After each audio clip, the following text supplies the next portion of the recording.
ان الناس بقت بتتكلم بطبقيه، وده يبقى معاه فلوس وده معهوش، والناس تشحتف على الفلوس. انا من ضمنهم ناس قريبين هو مين ليا. بيرزق حضرتك؟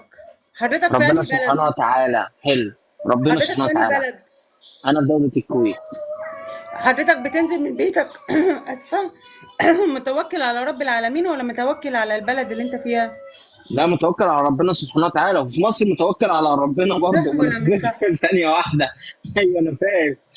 انا في مصر كنت متوكل على ربنا، وفي الكويت متوكل على ربنا. بس الفكره نفسها ان انا ما كنتش اعرف فكره ان التعويم برضه، مع احترامي طبعا للقرارات اللي بتحصل في الدوله، ان هيوصل سعر الدولار للمبلغ ده. يعني ما احنا كنا فين؟ احنا كنا انت 5 عندك جنيه يا حضرتك استاذ. تركيا وعندك الصين وعندك روسيا، يعتبروا برضو دول عظمى دي بقى المشكله الكبيره. والدولار فيهم.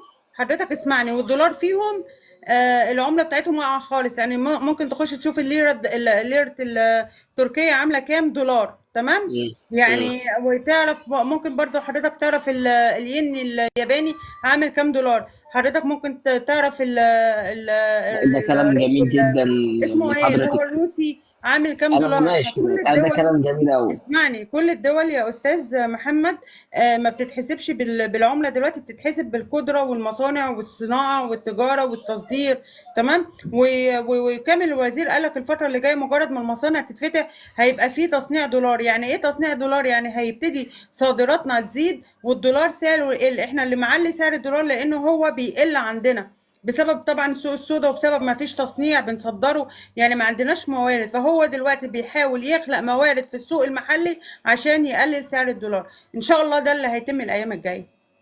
بالظبط. بص حضرتك، كل الكلام اللي انت قلتيه كويس، بس ليه انا دايما لما اجي اتكلم من ناحيه الدولار او